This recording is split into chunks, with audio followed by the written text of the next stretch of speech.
कि series resonance क्या चीज़ होती है और एक रेजोनेंस फ्रीक्वेंसी इसमें क्रिएट होती है।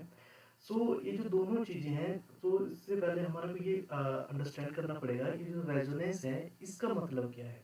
रेजोनेंस क्या होता है? रेजोनेंस एक कंडीशन होती है।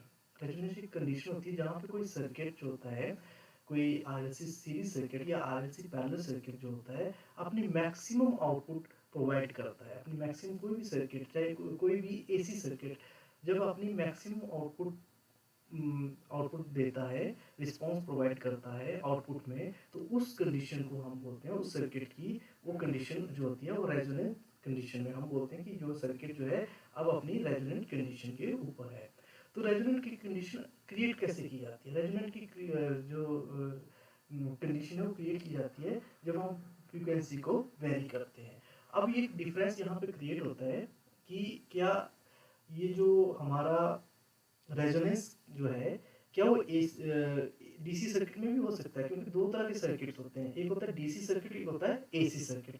डीसी सर्किट वो सर्किट होते हैं जिनमें जिनमें फ्रीक्वेंसी जो होती है वो कांस्टेंट होती है, या हम उसको बोलते हैं कि फ्रीक्वेंसी जीरो होती है। हम मानते हैं कि फ्रीक्वेंसी जो होती है जो है जीरो होती है डीसी के केसेस में। लेकिन एसी के केस में हम फ्रीक्वेंसी को क्या करते हैं, वेरी करते रहते हैं।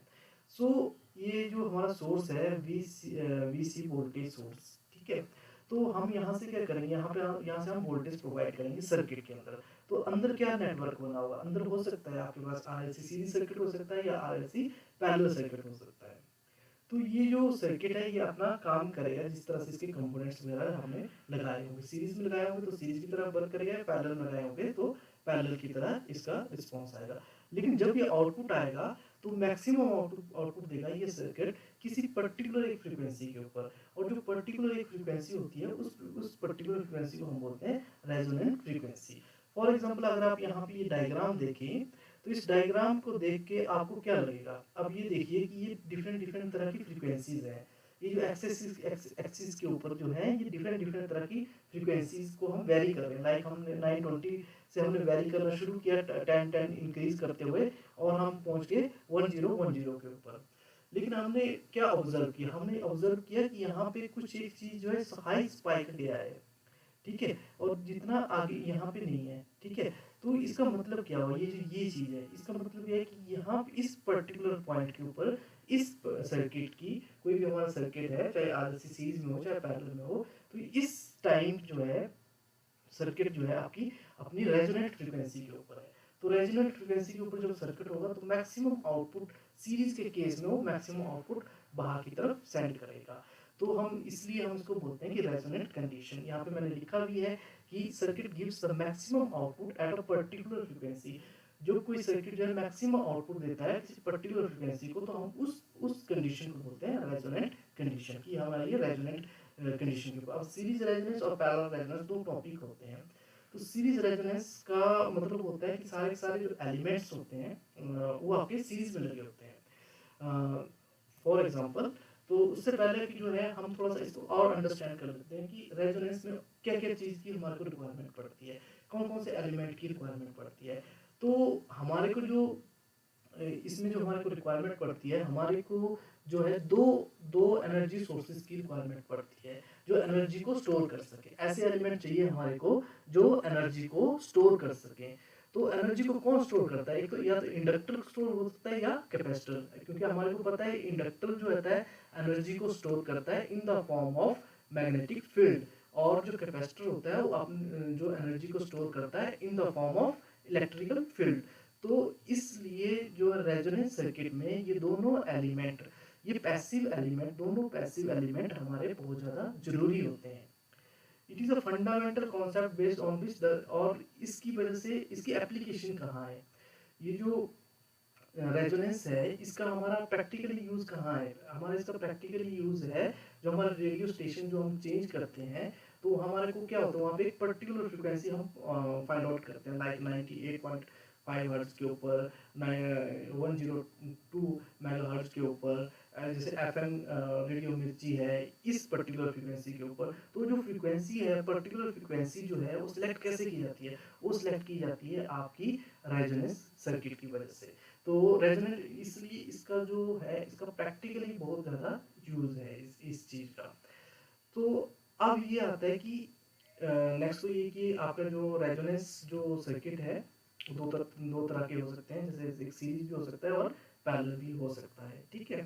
तो नेक्स्ट स्लाइड है हमारे पास। हम सबसे पहले हमारा फर्स्ट केस ले रहे हैं, हम सीरीज रेजोनेंस का। हम अपना फर्स्ट केस ले रहे हैं, उसके बाद हम अपना सेकंड केस भी लेंगे पैरेलल रेजोनेंस का।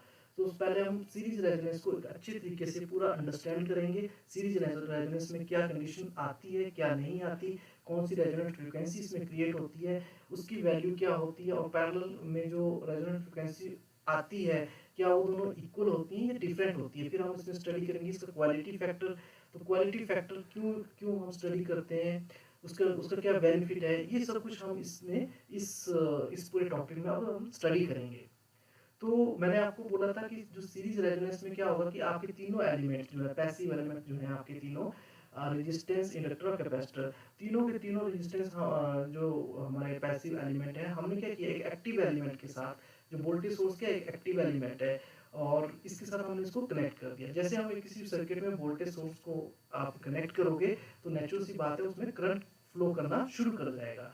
अब बात आती है क्या ये करंट जो है, जो अभी ये जो करंट आपको दिख रहा है, क्या ये करंट जो है हर एक एलिमेंट में सेम जाएगा या डिफरेंट जाएगा, या रेजिस्टेंस और इंडक्टर में अलग होगा या कैपेसिटर में अलग होगा या सेम होगा।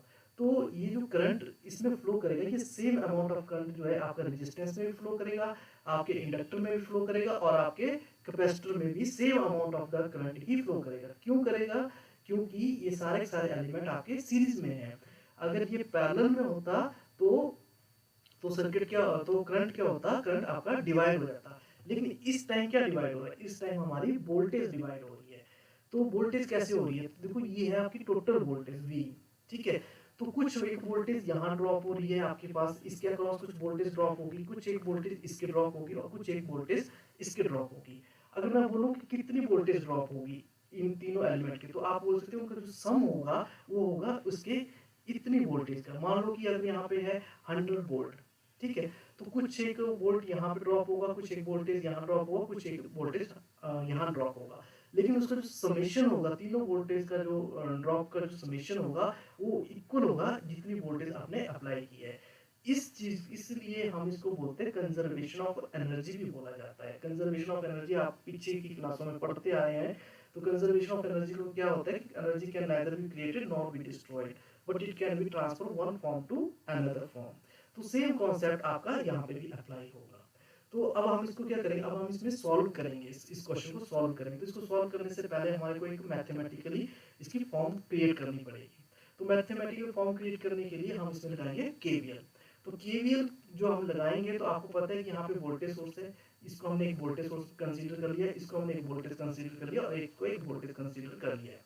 तो हम क्या करेंगे, जैसे अब हमारे पास ये जैसे ये है V minus V R minus V L minus V C equal to 0। तो हम क्या, जब हम केवीएल लगाएंगे, ठीक है, और हम क्लॉकवाइज अंडरस्टैंड करेंगे कि हमारा जो करंट है वो क्लॉकवाइज फ्लो कर रहा है, कि हमारा करंट जो है पॉजिटिव से नेगेटिव की तरफ, पॉजिटिव से नेगेटिव की तरफ, पॉजिटिव से नेगेटिव की तरफ, ठीक है। और वोल्टेज में यहाँ से इस तरह से हमारा करंट जो है क्लॉकवाइज हमारा रोटेट कर रहा है इस पूरे सर्किट में। तो हम यहाँ पे इसका जो सेकंड पॉइंट है वोल्टेज का उसको V लेंगे, इसका इस वाले यहाँ पे रेजिस्टेंस की जो वोल्टेज है उसका माइनस, उसका इंडक्टर का भी माइनस और इसका कैपेसिटर का भी माइनस, ठीक है। आप उल्टा भी ले सकते हैं, अगर आप इसका फर्स्ट पॉइंट ले लें माइनस V तो ये हो जाएगा plus V R plus V L plus V C होगा। अगर आप इस तरह से केवीएल हम दो तरीके से लगा सकते हैं, या तो हम वोल्टेज का लास्ट पॉइंट देखें तो हमारे पास एलिमेंट्स के भी आपके लास्ट पॉइंट ही देखने पड़ेंगे, मतलब लास्ट टर्मिनल, क्योंकि आपको पता है कि रेजिस्टेंस में करंट क्या होता है पॉजिटिव से नेगेटिव की तरफ फ्लो करता है। दो टर्मिनल इसमें क्रिएट होते हैं। तो हमने ये इक्वेशन केवीएल के लिए यहाँ पे पुट अप कर दी है। उसके बाद हमने क्या करना है, इसके अब हमने निकालना है कि वोल्टेज रेजिस्टेंस के अक्रॉस कितनी वोल्टेज हो। तो आपको पता है according to Ohm's law V equals to I into R। तो R तो है आपका रेजिस्टेंस, करंट जो है जो आपके पास अननोन चीज है, अभी हमारे को पता नहीं करंट क्या है इसमें, तो जो I इनटू R। फिर अगर हम इसके अक्रॉस बोलेंगे इसके अक्रॉस कितनी वोल्टेज होगी, तो आप बोलोगे करंट I, जो सेम अमाउंट ऑफ करंट आपको फ्लो कर रहा है, करंट I और इनटू XL, ठीक है, इनटू XL। उसके बाद मैं इसको बोलूँ आपको, तो आप बोलोगे करंट इनटू XC। अब हम इसको, आपको पता है कि एक्सेल को हम लिख सकते हैं, एक्सेल क्या होता है, एक्सेल जो है एक तरह का रिएक्टेंस होता है इसका, जैसे रेजिस्टेंस का क्या होता है, अपोजिशन के लिए क्या होता है, रेजिस्टेंस होते हैं, तो इसी तरह से इंडक्टर के हम उसको बोलते हैं रिएक्टेंस। तो जो रिएक्टेंस जो होता है एक्सेल होता है आपका जे ओमेगा एल, तो हम इसको इस तरह से लिखते हैं, ओमेगा एल होता है, जो एक्सेल होता है वो होता है ओमेगा एल, और जो एक्स सी होता है 1 ओब्लिक, इसका जो रिएक्टेंस होता है वो होता है 1 ओब्लिक ओमेगा सी। तो अगर हम इसकी फेजर की फॉर्म में रखेंगे तो हम इसको जे से हमारे को इसको मल्टीप्लाई करना पड़ेगा, जे से हमारे को इसको मल्टीप्लाई करना पड़ेगा। तो जब हम इसको जे से मल्टीप्लाई करेंगे तो आएगा जे एक्सएल, और इसका होता है 1 ओब्लिक जे एक्स, लेकिन जब हम इसको ऊपर करेंगे, शिफ्ट करेंगे, ठीक है, तो हम इसको लिखेंगे माइनस जे ओमेगा सी। ऐसा हम इसलिए करते हैं ताकि क्योंकि हमने जो है एक जे की वैल्यू को कॉमन निकालना होता है बाहर की तरफ, तो इसलिए हम जो है ये चीज करते हैं। अब हमारे पास नेक्स्ट है कि ये तो हो गया हमारे पास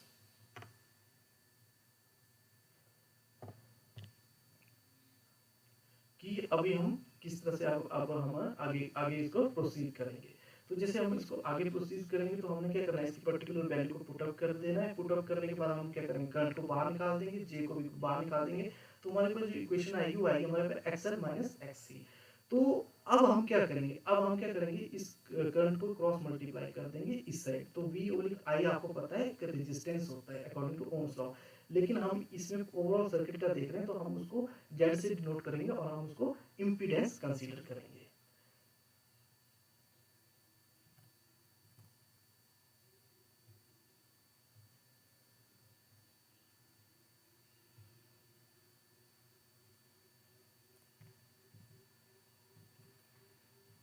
ओके, सो अब हमारी जो नेक्स्ट जो हमारी स्लाइड है वो है कि फ्रॉम द अबव इक्वेशन, ठीक है, इन द सर्किट, ठीक है।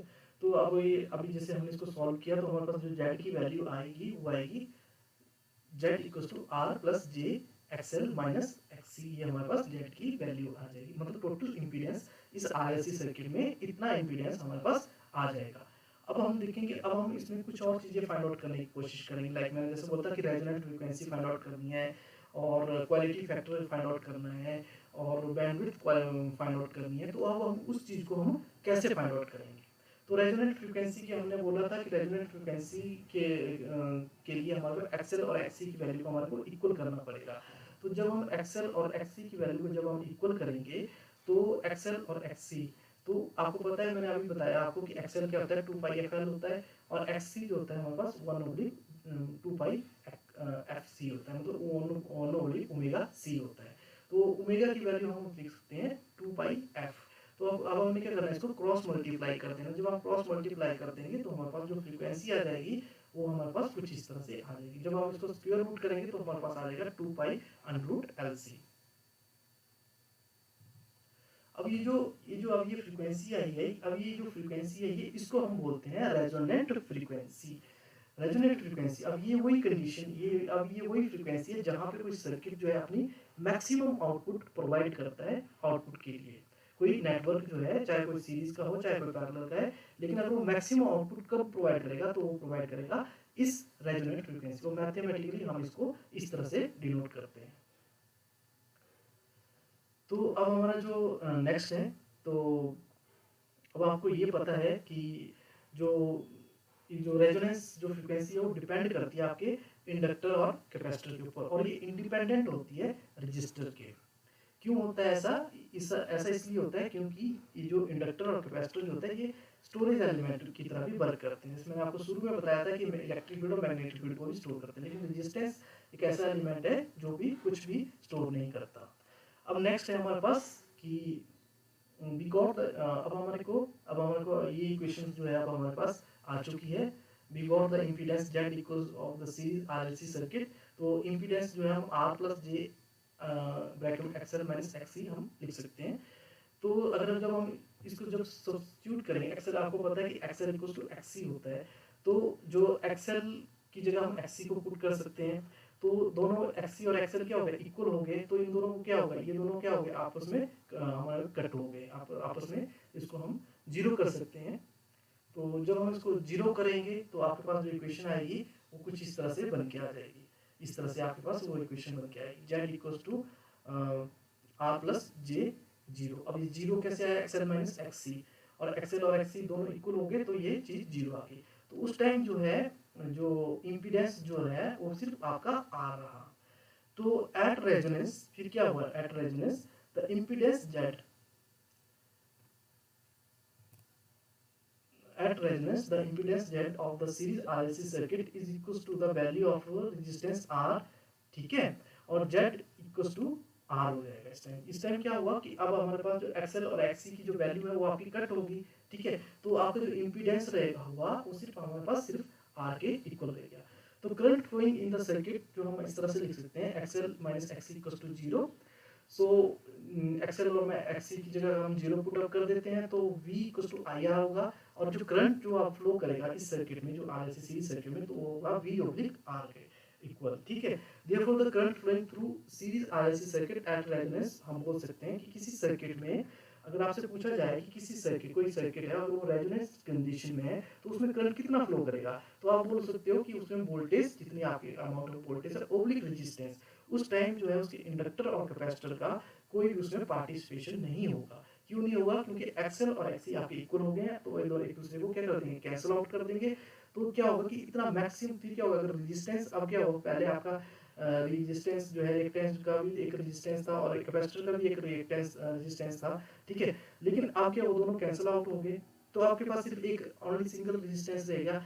तो इस टाइम क्या होगा कि रेजिस्टेंस कम हो गया तो नेचुरल सी बात है कि करंट आपका हाई हो जाएगा। तो इस तरह से जो है रेजोनेंट कंडीशन के ऊपर आपका मैक्सिमम करंट फ्लो करता है। तो अब ये वही है, नेक्स्ट जो है at resonance the impedance of the series RLC circuit reach to the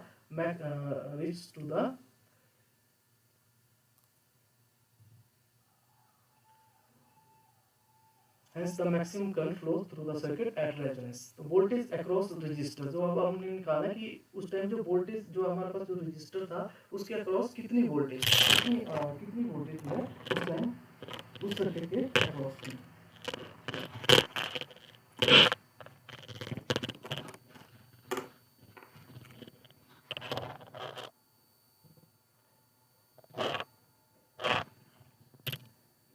तो अब हम इसको इस तरह से लिख सकते हैं, at resonance the impedance of the series RLC circuit reach to the minimum value, ठीक है। तो आपको पता है कि इंपीडेंस तो आपका मिनिमम हो जाएगा, ठीक है, और मैक्सिमम करंट आपका फ्लो करेगा।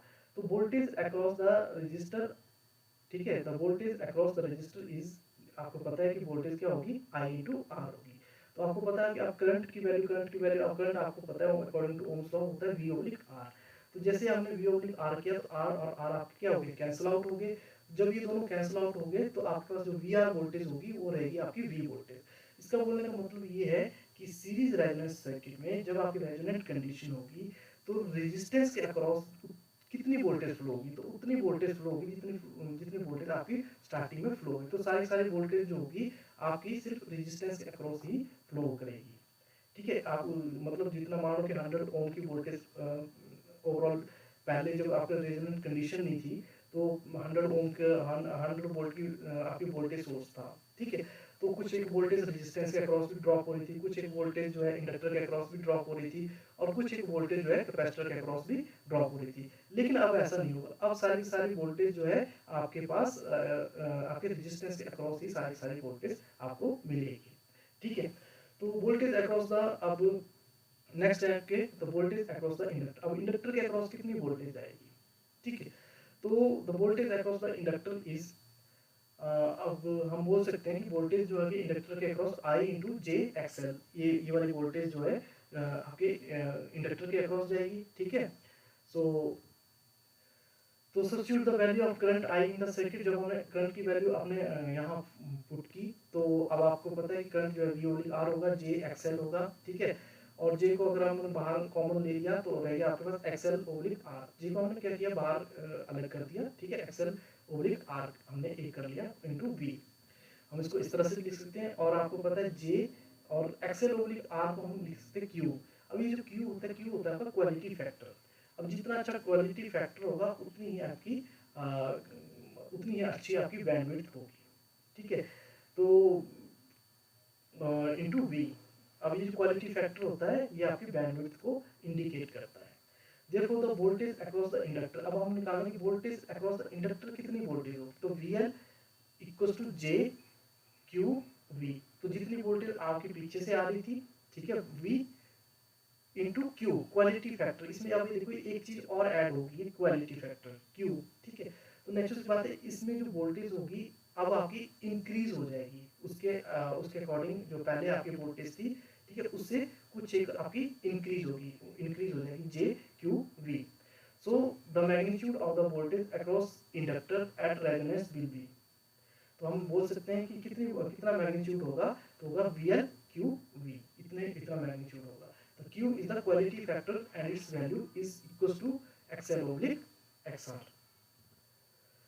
Now the voltage across the capacitor, अब हमारा नेक्स्ट है कि हमने वोल्टेज निकालनी है अक्रॉस कैपेसिटर के अक्रॉस कितनी वोल्टेज होगी। सबसे पहले हमने वोल्टेज निकाली अक्रॉस रेजिस्टेंस के अक्रॉस निकली V, और जो हमने वोल्टेज निकाली अक्रॉस इंडक्टर वो निकली हमारे क्यू वी।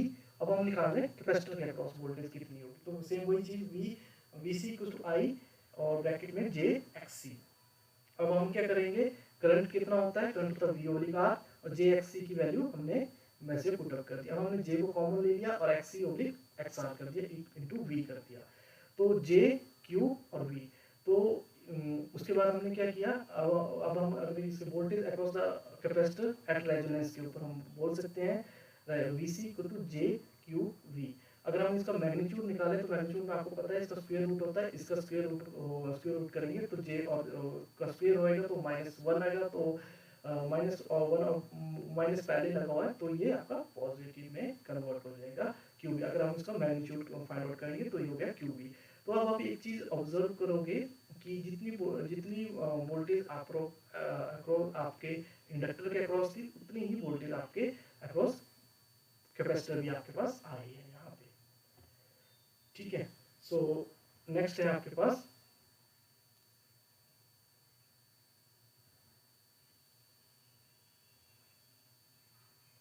देखो, तो voltage across capacitor eight resonance हम लिख सकते हैं कि VC इक्वल्स टू JQV, और हमने मैग्नीट्यूड निकाल दिया तो आगे आपके पास Q और V। तो where the Q is the quality factor and its value is equals to XC oblique R, ठीक है। तो अब एक स्पेशल चीज कि हम सीरीज रेजोनेंस को एक और नाम दिया जाता है, सीरीज रेजोनेंस को एक और नाम किस नाम से आपको इंडिकेट किया जाता है, किस एक दूसरा नाम भी है सीरीज रेजोनेंस का। तो सीरीज रेजोनेंस का जो दूसरा नाम है उसको हम बोलते हैं सीरीज रेजोनेंस RLC सर्किट, इसका वोल्टेज मैग्निफिकेशन सर्किट। अब हम इसको वोल्टेज मैग्निफिकेशन सर्किट भी बोलते हैं। तो वोल्टेज मैग्निफिकेशन सर्किट क्यों बोलते हैं इसको, क्योंकि आपको पता है कि जब आपने वोल्टेज निकाली, जब आपने रेजोनेंट के केस के ऊपर जब आपने रेजिस्टेंस के अक्रॉस वोल्टेज निकाली थी तो वो निकली थी आपके V इक्वल टू VR। लेकिन जब आपने वोल्टेज जो है इंडक्टर के अक्रॉस निकाली तो आपके पास वो निकली V equal to Q into VL, ठीक है। और जो वैसे ही आपके पास कैपेसिटर के अक्रॉस अभी आपने देखो कि VC इक्वल टू QV, तो इसमें क्या है कि आपकी वोल्टेज जो है एक तरह की आपकी इंक्रीज हुई है, ठीक है। तो वोल्टेज जब आपकी इंक्रीज हुई है तो हम उसको बोलेंगे वोल्टेज मैग्निफिकेशन, की वोल्टेज का क्या हुआ, मैग्नीफाई हुई है। तो RLC सर्किट जो है वोल्टेज को मैग्नीफाई करते हैं। उसी तरह से अगर आपको बोला जाए कि RLC पैरेलल सर्किट का दूसरा नाम क्या होता है, तो उसको बोलते हैं करंट मैग्निफिकेशन। उसमें करंट का मैग्निफिकेशन होता है, इसमें वोल्टेज का मैग्निफिकेशन होता है। Because of the magnitude of the voltage across the inductor and the capacitor is equals to Q times of the input sinusoidal voltage V। तो इसमें वही चीज है जो मैंने आपको बोला कि across the inductor और capacitor जो वोल्टेज होगी वो भी Q into V। तो Q हो गया आपका क्वालिटी फैक्टर, और जो क्वालिटी फैक्टर होता है वो होता है XC ओब्लिक XR, या ये इक्वल टू होता है आपके पास XL ओब्लिक XR, ठीक है। सो अब हम इसका जो है एक ग्राफिकली अब हम इसको देखेंगे ग्राफिकली क्या चीज होती है। देखो ये है सीरीज रेजोनेंस में ये है आपका फ्रीक्वेंसी को, ये आपकी फ्रीक्वेंसी, जैसे यहाँ पे 0 हो सकता है, 1 2 3 4 5 6 इस तरह से आपकी फ्रीक्वेंसी जो है इंक्रीज हो रही है, ठीक है। रेजोनेंट फ्रीक्वेंसी आई, फिर उसके बाद से मान लो 100 200 300 400 500 इस तरह से आपके पास आगे की तरफ आपकी फ्रीक्वेंसी आपकी इंक्रीज हो रही है। और ये जो ये रिएक्टेंस इन ओम्स, मतलब ये है रिएक्टेंस इन ओम्स। सो अब आपने बताना है कि इस सर्किट में आपकी रेजोनेंट फ्रीक्वेंसी कब होगी। तो अब ये एक डायग्राम, एक एक एरो बना आपका, ये वाला एक्सेल, और ये एक बना आपका एक्सी, इस तरह से। तो ये जो ये चीज़ है एक्सेल, हमने इस तरह से क्यों बनाया? तो एक्सेल आपको पता है कि एक्सेल एक्सेल की वैल्यू का जे ओमेगा एल होता है। तो जैसे जैसे आपकी फ्रीक्वेंसी की वैल्यू इंक्रीज होती रहेगी, वैसे वैसे आपका रिएक्टेंस जो होता है वो इंक्रीज होता चला जाएगा। क्योंकि क्या होता है कि आपको पता है कि जो एक्सेल जो होता है वो होता है जे ओमेगा एल। तो जैसे पहले फ्रीक्वेंसी जीरो है तो आपके पास रिएक्टेंस भी जीरो हुआ। जैसे जैसे फ्रीक्वेंसी इंक्रीज हुई आपका रिएक्टेंस भी इंक्रीज होना शुरू किया। फ्रीक्वेंसी यहाँ पहुंची, रिएक्टेंस यहाँ पहुंच गया, फ्रीक्वेंसी यहाँ पहुंची, रिएक्टेंस यहाँ पहुंच गया, फ्रीक्वेंसी यहाँ पहुंची, रिएक्टेंस यहाँ हो गया। जितनी ज़्यादा हाई फ्रीक्वेंसी बढ़ती चली जाएगी, क्योंकि जे ओमेगा ओमेगा फ्रीक्वेंसी मल्टीप्लाई होगी इनटू एल से, तो उस तरह से आपके क्या होगा, आपका ये जो एक्सेल है ये भी आपका इंक्रीज होता चला जाएगा। सेकेंडली आपका ये जो ये वाला कर्व है, ये वाला कर्व आपको शो कर रहा है एक्सी। अगर आप देखो तो ये है एक्सी को शो कर रहा है।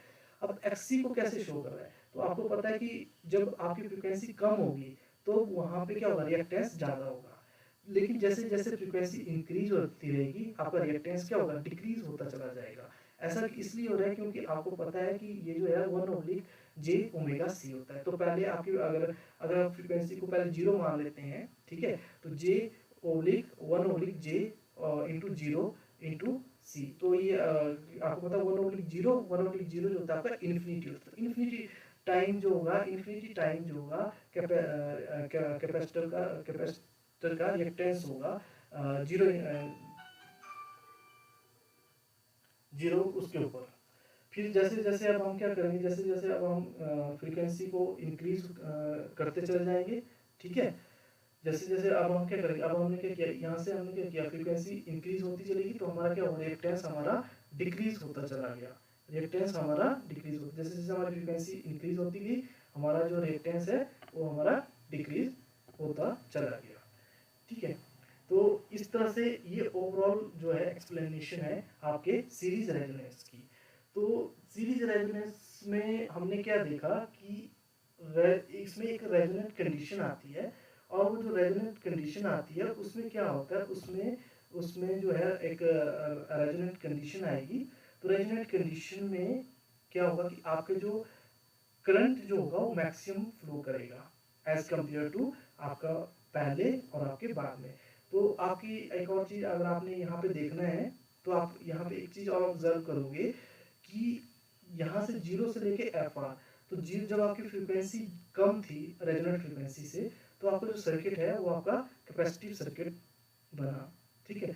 और जब आपकी फ्रीक्वेंसी जो है ज़्यादा है रेजोनेंट फ्रीक्वेंसी से, तो हमारा जो सर्किट है वो इंडक्टिव सर्किट की तरह बिहेव करेगा। और रेजोनेंट फ्रीक्वेंसी के ऊपर जो है सर्किट जो है एक रेजिस्टिव सर्किट की तरह बिहेव करेगा। सो ओवरऑल हम ऐसा बोल सकते हैं कि जो आरएलसी सीरीज सर्किट है वो कभी भी प्योर तरीके से आरएलसी सीरीज सर्किट की तरह कभी बिहेव कर ही नहीं सकता। वो या तो कैपेसिटिव सर्किट बिहेव करेगा, या इंडक्टिव सर्किट बिहेव करेगा, या रेजिस्टिव सर्किट बिहेव करेगा। कभी भी कोई आरएलसी सीरीज सर्किट जो है प्रॉपर आरएलसी सीरीज सर्किट की तरह बिहेव नहीं कर सकता, ठीक है। तो ये हम इसको मैथमेटिकली हमने इसको सॉल्व कर दिया, और हम ग्राफिकली हम इस चीज को यहाँ पे देख रहे हैं। अब हम एक न्यूमेरिकल लेंगे, तो हमारा कुछ एक जो कॉन्सेप्ट है हम देख रहे हैं कि जो हमें पढ़ा है हम उसको देखते हैं कि वो न्यूमेरिकल में हम उसको कुछ इम्प्लीमेंट कर पाते हैं या नहीं कर पाते हैं। सो नेक्स्ट स्लाइड है मेरी, एक छोटा सा मैंने न्यूमेरिकल लिया है। बस ये जो है ये मैंने यही लिखा है कि रेजोनेंस की कंडीशन क्या होती है। देखो यहाँ पे कुछ थोड़ा सा अलग तरीके से लिखा गया है कि resonance is defined as the tendency of the system to oscillate at a greater amplitude at some frequency and then at others. तो रेजोनेंस की वो कंडीशन होती है जहाँ पे उस पर्टिकुलर फ्रीक्वेंसी के ऊपर जो मैग्नीट्यूड होगा वो ज़्यादा होगा। तो मैग्नीट्यूड ज़्यादा होगा तो रिस्पॉन्स भी ज़्यादा आएगा, तो इसलिए ये रेजोनेंस होता है आपके पास। It is common among the system that have the tendency to oscillate at a particular frequency and that frequency known as natural frequency। तो उस टाइम क्या होगा, तो उस टाइम जो है वो जो है उसका मैग्नीट्यूड होगा नेचुरल फ्रीक्वेंसी, जो पहले की फ्रीक्वेंसी जो थी उससे आपका ज़्यादा होगा, ठीक है। तो अब आपका नेक्स्ट है, हमने एक प्रॉब्लम को लिया हुआ है कि ऑब्टेन द रेजोनेंट फ्रीक्वेंसी हमने फाइंड आउट करनी है सीरीज आरएलसी सर्किट में, जहाँ पे एल की जो वैल्यू है वो है 2 हेनरी, सी की वैल्यू है 32 माइक्रोफैरेड और आर की वैल्यू है 10 ओम। और साथ में हमने फाइंड आउट करना है what is the Q value of the circuit, quality factor क्या होगा सर्किट का। तो आपको पहले तो इसको सॉल्व करने से पहले आपको ये पता होना चाहिए रेजोनेंट, अब आपको पूछा गया है कि रेजोनेंट फ्रीक्वेंसी आपने फाइंड आउट करनी है। तो रेजोनेंट फ्रीक्वेंसी फाइंड आउट करने के लिए हमारे को सबसे पहले रेजोनेंट कंडीशन पता होनी चाहिए कि रेजोनेंट कंडीशन क्या होती है, फिर रेजोनेंट फ्रीक्वेंसी का फॉर्मूला हमें पता होना चाहिए। तो अगर ये दो चीजें आपको पता है तो फिर आप इस क्वेश्चन को इजीली आपको कर सकते हो। तो रेजोनेंट फ्रीक्वेंसी मैंने आपको बोला था, रेजोनेंट फ्रीक्वेंसी होता है 1/2 पाई अंडर रूट एलसी। तो वो चीज हमने फाइंड आउट लगाना है। तो इंडक्टर आपका 2 हेनरी का है, कैपेसिटेंस आपका 32 फैरेड का है, ठीक है, माइक्रो फैरेड का, तो इसको हम लिखेंगे 10 की पावर -6। उसके बाद रेजिस्टेंस है आपका 10 ओम का। तो अब हम रेजोनेंट फ्रीक्वेंसी को किस तरह से लिखते हैं 1/2 पाई और अंडर रूट एलसी। तो जब हम इसको पुट अप करनी है वैल्यू को, जब हम इसको सॉल्व करेंगे तो आपके पास जो रेजोनेंट फ्रीक्वेंसी आएगी वो आएगी 125 रेडियन पर सेकेंड। ये है आपकी रेडियन में। अगर आप इसको आपके उसमें कन्वर्ट करना है, हर्ट्ज में कन्वर्ट करना है, तो आप उसको भी कन्वर्ट कर सकते हैं, ठीक है। सो आप इसको 1/2 पाई इंटू एलसी, एलसी जो आपकी ये वैल्यू आई है, ठीक है, उसको इसको आप क्या करना है 2 पाई से 1/2 पाई से इसको मल्टीप्लाई कर दो, 1/2 पाई इंटू 125। अगर आप इसको मल्टीप्लाई कर दोगे तो अब आपकी जो वैल्यू आएगी वो आपकी हर्ट्ज में आ जाएगी। Now the Q value of the circuit जो है क्वालिटी जो है क्वालिटी फैक्टर जो है सर्किट का वो होता है, उसका फॉर्मूला होता है 1/r अंडर रूट L/C। तो 1/r की वैल्यू अगर हम पुट अप करेंगे तो आएगा 1/10, और L की वैल्यू है 2 और C की वैल्यू तो आपको पता ही कैपेसिटर की वैल्यू दी हुई है। जब हम इसको सॉल्व करेंगे तो आएगा 25। तो quality value of the circuit जो होगी वो होगी 25। तो इस तरह से हम सर्किट को सॉल्व कर सकते हैं। तो क्यू वैल्यू और रेजोनेंट फ्रीक्वेंसी आप इस सर्किट में पूछा गया था, इस क्वेश्चन पूछा गया था। तो उसके लिए हमारे को पहले ये पता होना चाहिए कि सर्किट में रेजोनेंट फ्रीक्वेंसी हम कैसे क्रिएट करते हैं, और क्वालिटी जो क्यू वैल्यू है उसका फॉर्मूला क्या होता है।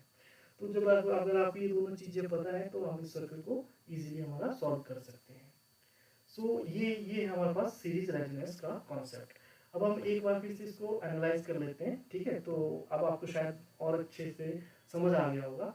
तो सीरीज रेजोनेंस का जो मतलब है, मैंने आपको बोला था कि एक ऐसी कंडीशन जहाँ पे कोई सर्किट है वो मैक्सिमम आउटपुट प्रोवाइड करेगा। तो मैक्सिमम आउटपुट कब प्रोवाइड करता है, वो करता है आपकी रेजोनेंट फ्रीक्वेंसी के ऊपर। तो रेजोनेंट फ्रीक्वेंसी के ऊपर जो मैक्सिमम फ्रीक्वेंसी आउटपुट प्रोवाइड करेगा, तो नेचुरल सी बात है वहाँ का जो क्यू फैक्टर है, क्यू वैल्यू वो भी आपकी हाई होगी। तो जैसे इस एग्जांपल में यहाँ पे 980 जो 980 फ्रीक्वेंसी है, वहाँ का देखिए अगर आपका क्यू वैल्यू जो है हाई है, तो इसका मतलब बोलने का मतलब है कि यहाँ पे जो है इस सर्किट का रेजोनेंट ये फ्रीक्वेंसी है 980 ये इसकी रेजोनेंट फ्रीक्वेंसी है। क्योंकि यहाँ पे जो सर्किट है आरएलसी, मतलब कोई भी सर्किट है, चाहे आरएलसी सीरीज हो चाहे पैरेलल हो, यहाँ पे ये सर्किट जो है अपनी मैक्सिमम आउटपुट प्रोवाइड कर रहा है। सो इस तरह से जो सीरीज रेजोनेंस कंडीशन काम करती है। तो रेजोनेंस का कॉन्सेप्ट आपको पता लग गया कि रेजोनेंस क्या होता है। रेजोनेंस वो होता है कि जब हमें सर्किट से मैक्सिमम काम करवाना है, तो मैक्सिमम काम करवाना है तो कैसे करवा सकते हैं हम, तो एक पर्टिकुलर फ्रीक्वेंसी को करवा सकते हैं। तो पर्टिकुलर फ्रीक्वेंसी आएगी कहाँ पे, हमें कैसे पता, हम बोले कि एक सर्किट दिया हुआ है, उसके एल दिया हुआ है, इसका सी दिया हुआ है, ठीक है, ये इसका एल है, ये सी है, और आप ये बताओ कि इस सर्किट का रेजोनेंट इसका मैक्सिमम आउटपुट कैसे आप फाइंड आउट करोगे। तो आप इसमें सिंपल सा फार्मूला लगाओगे, एफ आर इक्वल्स टू 1/2 पाई और रूट एल सी। तो अगर आप इसको फाइंड आउट कर लोगे तो आप वहाँ से आपकी रेजोनेंट फ्रीक्वेंसी आ जाएगी। तो आप बोल सकते हो कि जैसे आपको एक फ्रीक्वेंसी दी है कि 0 से लेकर 100 के बीच में, और आपके पास एल और सी की वैल्यू दी है। अब आपसे पूछा जाए कि कहाँ पे इस सर्किट में रेजोनेंट फ्रीक्वेंसी क्रिएट होगी, तो आप बोल सकते हो कि हमने क्या करना है कि हमने जो है 1/2 pi under root L C करना है। तो जो भी वैल्यू हमारे पास क्रिएट होगी, ठीक है, वो उस सर्किट की क्या होगी, रेजोनेंट फ्रीक्वेंसी होगी। जैसे मान लो कि 1 to 100 है, 1 to 100 क्या है कि फ्रीक्वेंसी की रेंज दी हुई है हमने, ठीक है, हम वैरी कर रहे हैं फ्रीक्वेंसी को 1 to 100, ठीक है। तो 1 to 100 के बीच में हमने कोई एक पर्टिकुलर चैनल को सिलेक्ट करना है, तो हम कैसे सिलेक्ट करेंगे, हमें कैसे पता लगेगा कि ये वाला वो चैनल है, तो हम उसकी मैथमेटिकली कैलकुलेशन कर सकते हैं, फिर हम बता सकते हैं कि यहाँ पे ये वो चैनल है जिसको हमने सेलेक्ट करना है। इसी तरह से हमारे जो रेडियो स्टेशन हैं, हमारे टीवी स्टेशन का जो हमारा रिसीवर है वो हमारे वर्क करते हैं। ये इसी सेम यही कॉन्सेप्ट आपका चलता है, क्योंकि हमारा टीवी में मैक्सिमम डिफरेंट 100+ चैनल्स आते हैं। तो 100+ चैनल्स को क्या होगा, एक पर्टिकुलर हर एक को क्या होता है, एक पर्टिकुलर एक फ्रीक्वेंसी प्रोवाइड की होती है, एक हर पर्टिकुलर एक बैंड प्रोवाइड किया होता है। उसी तरह से रेडियो स्टेशन है, रेडियो स्टेशन में नंबर ऑफ चैनल्स होते हैं। तो नंबर ऑफ चैनल्स पे अब एक चैनल पे ये चीज़ टेलीकास्ट हो रही है, दूसरे चैनल में ये टेलीकास्ट हो रही है, तीसरे चैनल में ये टेलीकास्ट हो रही है। तो टेलीकास्ट तो एक साथ हो रही है सब में, लेकिन हमारे को हमने तो एक पर्टिकुलर चैनल को सिलेक्ट करना है ना। तो पर्टिकुलर चैनल कैसे सिलेक्ट होगा, वो होगा आपके सीरीज रेजोनेंस के अकॉर्डिंग या पैरेलल रेजोनेंस के अकॉर्डिंग। नेक्स्ट जो है हम पढ़ेंगे पैरेलल रेजोनेंस में। तो बस इसमें यही है कि सीरीज रेजोनेंस में आपके पास एक ऐसी कंडीशन आती है जहाँ पे आपका एक्सएल और एक्ससी क्या होता है, आपका जीरो हो जाता है और आपका जो इम्पीडेंस होता है कम हो जाता है और करंट आपका मैक्सिमम हो जाता है। लेकिन जो हम पैरेलल रेजोनेंस पढ़ेंगे तो वो इसका उल्टा है। पैरेलल रेजोनेंस में हम ये चीज़ स्टडी करेंगे कि वहाँ पे आप देखेंगे कि करंट जो आपका मिनिमम फ्लो कर रहा है सर्किट में, जब आपकी रेजोनेंट कंडीशन आई है, और ऑल टाइम जो है करंट आपका मैक्सिमम फ्लो करेगा। सो ये हम नेक्स्ट लेक्चर में स्टडी करेंगे। Hope so. Okay, thank you.